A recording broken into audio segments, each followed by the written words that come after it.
Hello friends, welcome back to my channel. আশা করি তোমরা সবাই খুব ভালো আছো।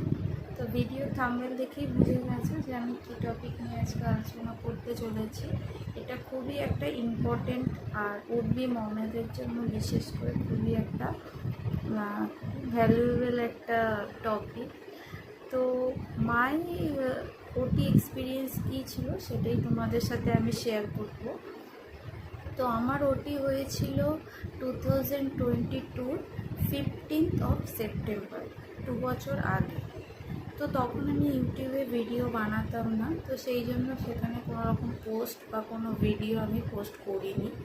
তো আমার এখন মনে হলো যে এটা একটা খুব ইম্পর্টেন্ট একটা বিষয়, যে ওটি এক্সপিরিয়েন্সটা কীরকম হয়। এটা সবার মনের মধ্যে একটা ভয় থাকে, বিশেষ করে আমরা যারা প্রথমবার ওটিতে ঢুকতে চলেছি বা ঢুকবো, কীরকম হয়, ওখানের পরিস্থিতিটা ঠিক কীরকম থাকে, সেটা সবারই একটা মনের মধ্যে ভয় কাজ করে। বিশেষ করে উডবির মহিলাদের, এমনি তারা প্রেগনেন্ট থাকে, হাজার রকম একটা মাথার মধ্যে টেনশান থাকে। সেই সব টেনশানগুলোর মধ্যে সবচেয়ে বেশি যে টেনশানটা থাকে সেটা হলো ওটিতে কী হয়। তো আমার ওটি এক্সপিরিয়েন্স কী ছিল সেটা আমি তোমাদের সাথে শেয়ার করতে চলেছি। তো আমার 15 সেপ্টেম্বর 2022-তে ওটি হয়েছিল। তো আমার ডক্টর যিনি ছিলেন উনি বলেছিলেন, তো ওটির আগের দিন 10টায়, রাত 10টায় লাস্ট ডিনার করে নেবে, আর তারপর কোনো খাবার বা জল খাওয়া যাবে না। তো আমি সেই মতোই রাত 10টার সময় খেয়ে ঘুমিয়ে গিয়েছিলাম। যদিও খুব একটা ভালো ঘুম হয়নি, তাও ডাক্তার যেহেতু বলেছিলেন, যে যেরকমভাবে বলেছিলেন তো সেইরকমভাবেই আমি করেছি। তো তারপরে পরের দিন আমাকে বলেছিলেন যে 6:30 7টা নাগাদ, 6:30 করেই আমাকে অ্যাডমিট হতে বলেছিল। তো আমি সেই মতো 6:30টার সময় হসপিটালে গিয়ে অ্যাডমিট হই। তো সেখানে অনেক প্রসিডিওর ছিল, তো সেই ভিডিও আমি তোমাদের পরে বলবো, যে হসপিটালে কোন হসপিটালে আমার ডেলিভারি হয়েছিল, সেখানে কীরকম কী ফ্যাসিলিটি ছিল, সেটা আমি পরের ভিডিও অবশ্যই শেয়ার করব। তো এখন আমি শেয়ার করব ওটিতে কী হয়েছিল। তো আমার তখন সব প্রসিডিওর কমপ্লিট করে ওরা আমাকে রুমে নিয়ে যায়, যে রুমে আমি থাকবো, কেবিনে। ওই কেবিনে নিয়ে গিয়ে আমাকে রেডি করতে থাকে। আর আমার হাজব্যান্ড তখন সমস্ত কিছু, সব অফিসিয়াল যে কাজকর্ম ছিল, যে পেপার ওয়ার্কস যেগুলো ছিল, সেগুলো সব কিছু করতে থাকে। তো আমার মোটামুটি সব, আমি একদম পুরো রেডি হয়ে যাই। তারপরে আমাকে মোটামুটি ওই 8:30 নাগাদ করে আমাকে ওটিতে একদম বেডে শুইয়ে নিয়ে গিয়েছিল। তো তখন আমার একটু ভয় ভয় লাগছিল, একটু ভয় লাগছিল। তো তারপরে নিয়ে গিয়েছিল। তারপর ওখানে অনেকক্ষণ ওটির বাইরে আমাকে অনেকক্ষণ ওয়েট করিয়েছিল, মানে ওখানে অনেকক্ষণ ধরে আমি বেডে শুয়েছিলাম। তারপর ওটিতে ঢোকায়, তখন 9:45 নাগাদ আমাকে ওটিতে ঢোকায়। তো 9:45 নাগাদ ওটিতে ঢুকিয়ে তারপর ওখানে ডক্টর যিনি ছিলেন, আমার ডক্টর যিনি ছিলেন, তো উনি আমার হাজব্যান্ডকে এসে বলে যান যে এখন এবার ওটি শুরু হবে। তো সেই হিসাবে তখন আমার ওটি শুরু হয়। তখন আমাকে ফার্স্ট উঠে বসায়। তো উঠে বসিয়ে একটা পিছনে একটা অ্যানাস্থেশিয়া, যে আমাদের শিবতারাটা থাকে, ওখানে আমার যে জেনারেল অ্যানাস্থেশিয়াটা ছিল, ওই অ্যানাস্থেশিয়াটা আমাকে পুশ করে।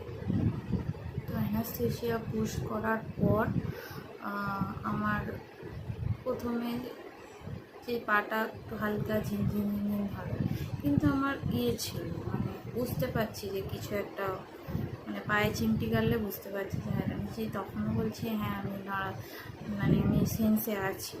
তারপরে বলছে পাটা নাড়া, তারপরে আমি পাটা নাড়াতে পারি না। তো তখন তারপরে ওরা বুঝে গিয়ে আমাকে শুইয়ে দেয়, আমার ওটি স্টার্ট হয়ে যায়। তো ওটি স্টার্ট হওয়ার সময় আর তো কিছু কোনো, পুরো দিকটাই চুপচাপ, একদম কোনো সাউন্ড নেই। ডক্টররা নিজেদের মধ্যে কাজ করছে, কথা বলছে, ওটি করছেন। আর পাশে কিছু স্টাফ ছিলেন, আমার মাথার কাছে একজন নার্স ছিলেন অন টাইম, উনি পালস রেট চেক করছে, অক্সিজেন লেভেল চেক করছে, এই সবগুলো করছে। তো আমি তো পুরোই সেন্সে ছিলাম, বাট আমার কোনো ভয় লাগেনি সেই মুহূর্তে, আমার কোনো ভয় লাগছিল না।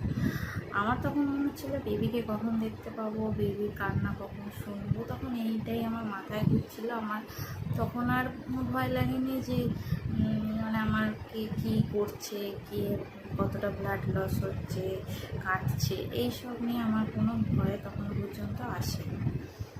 তো তারপরে ওই মিনিট 15-20 টাইম যাওয়ার পর তখন একটা কান্নার আওয়াজ শুনতে পেলাম। মানে ওই মুমেন্টটা মনে হয় পৃথিবীর সবচেয়ে সুন্দর মুহূর্ত একটা মেয়ের কাছে। সেই কান্নার আওয়াজটা শুনতেই আমার হার্টবিটটা পুরো অনেক হাই হয়ে যাচ্ছে। মানে ডক্টর তখন বলছেন, দেখো কান্নার আওয়াজ শুনতেই পেশেন্টের হার্টবিট এত হাই হয়ে গেছে। তো তারপর আমাকে প্রথমে বেবিকে দেখায়নি, আমার ডক্টর তিনি বললেন যে ওকে একটু ক্লিন করে তারপর তোমাকে দেখা। তো তার যথারীতি ওরা ক্লিন করতে চলে গেল। তখনও আমি জানি না যে আমার বয় বেবি হয়েছে না গার্ল বেবি হয়েছে, বা বেবি কেমন হয়েছে, কী রকম, এখানে কিচ্ছু জানি না যে বেবি আদৌ হেলদি বেবি হয়েছে না কোনো প্রবলেম আছে বা কিছুই আমি জানি না। শুধু বললো না তোমাকে একটু পরে দেখাচ্ছি। তো তারও প্রায় 5-10 মিনিট পর তখন আমার পাশে নিয়ে আমাকে দেখাচ্ছে। তো সেই মোমেন্টটা মানে কোনো দিনও ভুলবো না। বলছে বলো তো কী বেবি হয়েছে, আমি বললাম ও আচ্ছা ছেলে বেবি হয়েছে বলে তারপর আমার হাজব্যান্ডের কাছে গিয়ে ওকে দেখাও। তো হাজব্যান্ডও ওরকম মানে আউট হয়ে গিয়েছিল, সে মুখে কথা বলতে পারছিল না, এতটাই একটা অন্য জগতে চলে গিয়েছিল। তো তারপরের প্রসেসটা অনেকটা লেন্দি ছিল। তো তারপর অনেকক্ষণ আমার ওটি মানে স্টিচটা অনেকক্ষণ ধরে প্রায় চলেছিল। তো তখন যখন স্টিচ করছে তখন আমার মধ্যে একটা কাঁপুনি ভাবটা দেখলাম প্রচণ্ডভাবে এসে গিয়েছিল।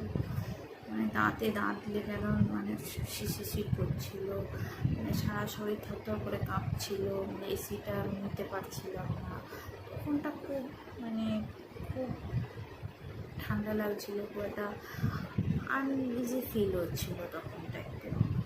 আর তারপরে কিছুক্ষণ পর ওটি কমপ্লিট হলো, আমাকে পুরো রেডি করে দিল। তো তারপর আমাকে ওটি থেকে বার করলো এবং বেডে দিয়ে দিল।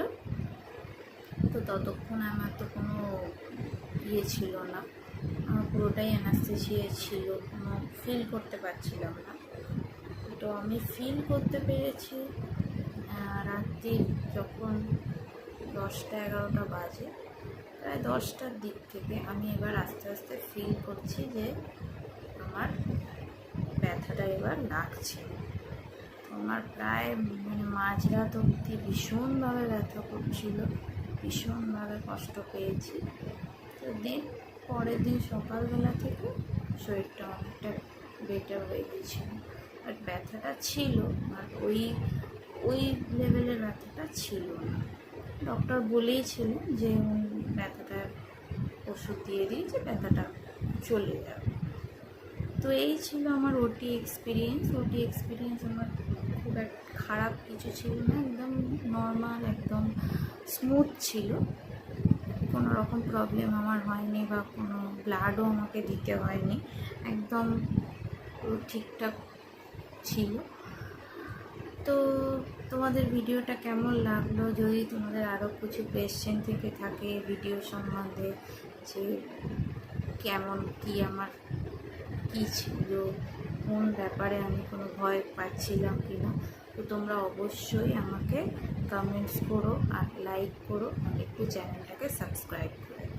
তো ততক্ষণের জন্য টাটা, বাই বাই, সবাই ভালো থেকো, সুস্থ থেকো, দেখা হবে পরের ভিডিও।